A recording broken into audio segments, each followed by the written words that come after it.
Generally, you will need the following documents. A proof of identity. This could be your international passport, your driver's license, or your national identity card. You will also need a proof of address.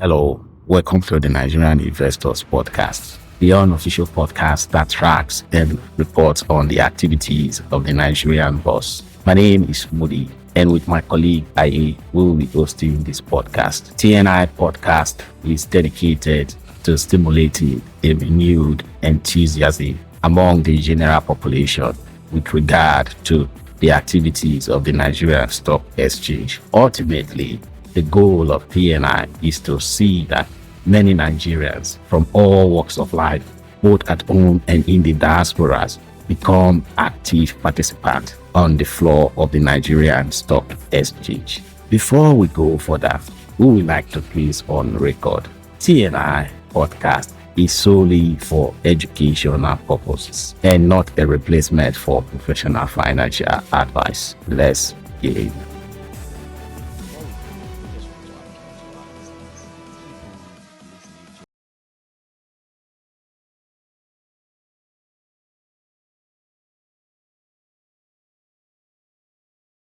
Hey there, investors and future stock market trailblazers. Welcome back to another exciting episode of the Nigerian Investor, your go-to podcast for everything investment and wealth building in Nigeria. I'm your host, Mudi, and today we're diving into the first step for anyone looking to build wealth through the stock market, and that is opening a stockbroking account. It can seem daunting, but trust me, it is simpler than you think. We'll break down the process step by step so you can start your investment journey with confidence. First things first, why do you even need a stockbroking account? Well, in Nigeria, you can't buy or sell stocks directly on the Nigerian exchange, the NGX, as an individual investor. You need a registered stockbroker to execute trades on your behalf. Your stockbroking account is what connects you to the stock market. Think of it as your gateway to buying shares in companies like Zenith Bank, Guinness Nigeria PLC, Unilever PLC. Now, let's get into the nitty-gritty. How do you open one of these accounts? There are steps that you need to take. The first step is choosing a stockbroking firm. This is arguably the most important decision. You need to do your research. The Nigerian Exchange regulates stockbrokers, and only those registered with the Securities and Exchange Commission are allowed to trade. So choosing a reliable broker is crucial. There are some factors that you need to consider, about 5 of them. The number one factor is reputation. Look for established firms with a good track record. Check online reviews and ask for recommendations from other investors. Another thing you need to consider is the fees. The brokers, they charge fees, all of them, for their services, including brokerage fees, account maintenance fees, and sometimes even fees for research reports. Compare fee structures carefully. The number 3 factor that you need to consider is trading platform. Let's get this straight. A user-friendly trading platform is very essential. Does the broker offer a mobile app? Is the website easy to navigate? A good platform can make a huge difference in your trading experience. And the 4th factor to consider is the customer service. You don't want to be involved with a stockbroker that doesn't respond to your emails. You want a broker that is responsive and helpful, right? Test their customer service before you open an account. Try calling or emailing them with questions and see how they respond. And the final factor is investment options. Some brokers offer access to a wider range of investment than others. If you are interested in specific types of securities, make sure the broker offers them.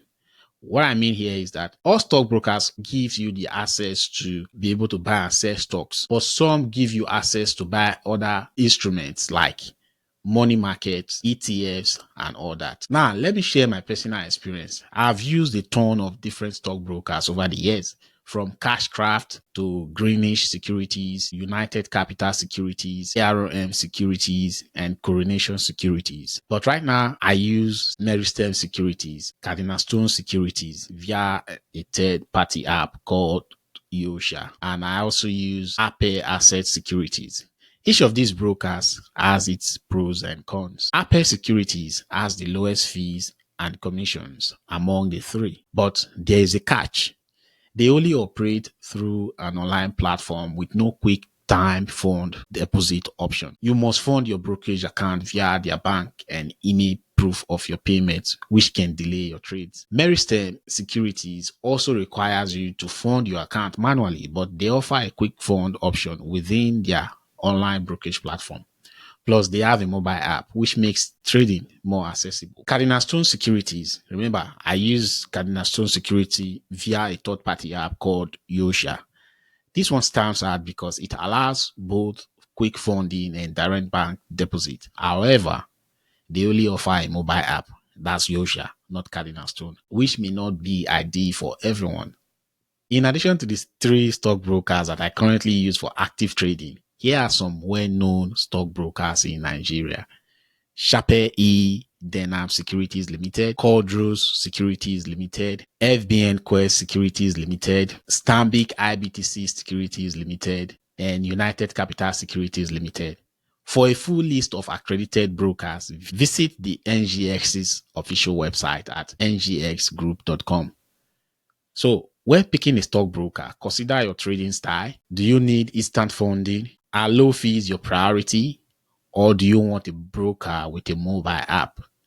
These are all key factors to weigh before making your choice. Okay, you finally choosing a broker. What next? The next thing to do is gather your documents. Generally, you will need the following documents. A proof of identity. This could be your international passport, your driver's license, or your national identity card. You will also need a proof of address. A recent utility bill not older than 3 months usually suffices. Importantly, the utility bill doesn't have to be in your name. Also, you will need the bank verification number, BVN. This is a unique 11-digit number that links all your bank accounts. It is a requirement for most financial transactions in Nigeria. And you would also need a registered mobile phone number. Make sure the number you provide is registered and active. And finally, a signature specimen. You will likely need to provide a sample of your signature. You can sign it on a plain sheet of paper and take a picture of it. That becomes your signature specimen. Once you've gathered all these documents, the next step is to complete the application form. Most brokers have online application forms on their website.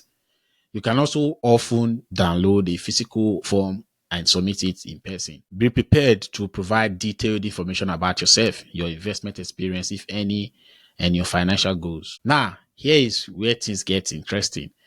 Once you submit your application and documents, your broker will open your brokerage account alongside your CSCS account. CSCS stands for Central Securities Clearing System. Think of them as the central hub for all stock market transactions in Nigeria. They are the depository, the clearing, and the settlement agent for the Nigerian capital market. Next week, by the grace of God, we're going to dedicate an entire episode to the CSCS. So watch out for that episode. Moving on, you will get 3 important numbers from your stockbroker after your account is opened.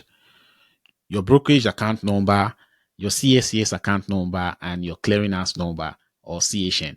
CHN is important. It is like your BVN in that you can use it to link all your brokerage accounts. So if you decide to open another brokerage account with a different stockbroker in the future, you will need to provide your CHN to link all your accounts together. The next step is to fund your account. Once your account is approved and you have your account numbers, you will need to deposit funds into it.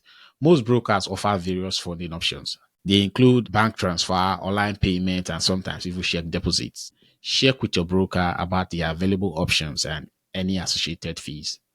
And that's it. Once your account is funded, you're ready to start trading. Of course, remember, investing in the stock market involves risk. Do your research, understand the companies you are investing in, and consider seeking advice from a qualified financial advisor. Before you jump in, here are some key things to keep in mind. Understand the markets. Stocks go up and down, so do your research before investing. Diversify your portfolio. Don't put all your money into one stock. Spread your investment. There are many sectors in the Nigerian stock market. We have the agricultural sector, we have the banking sector, the financial sector, the industrial goods sector, Spread your tentacles. Then think long term. The stock market is not a get rich quick scheme. Patience pays off. And believe me, you're gonna need a lot of patience when it comes to investing in the stock market. You're gonna need plenty of it. So come with it. Don't forget about that. And lastly, stay updated. Follow financial news and company reports to make informed decisions. Follow our podcast too because we provide updates in the financial market. And that's it, folks. You now have everything you need to open a stockbroking account and start your journey as an investor in Nigeria. Remember, investing in stock is a long-term game. So take your time, do your research, and make smart decisions. If you found this episode helpful, don't forget to subscribe to the Nigerian Investor podcast. Share this with your friends and leave a review. It's very important. It will help us to grow, and it will also encourage us to produce more episodes like this to guide you in your investment journey. You can also follow us on our social media for daily investment tips and updates. Until next time, stay consistent, stay curious, and stay invested.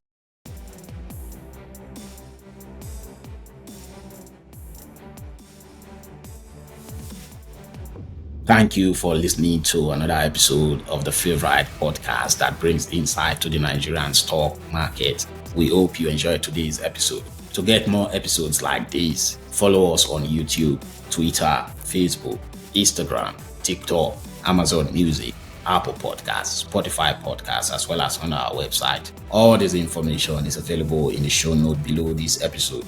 Until we bring you another episode your way next week. Bye for now. TNI Podcast is executive produced by Mudi. This episode was edited by Rona at Rockwari Village Studio.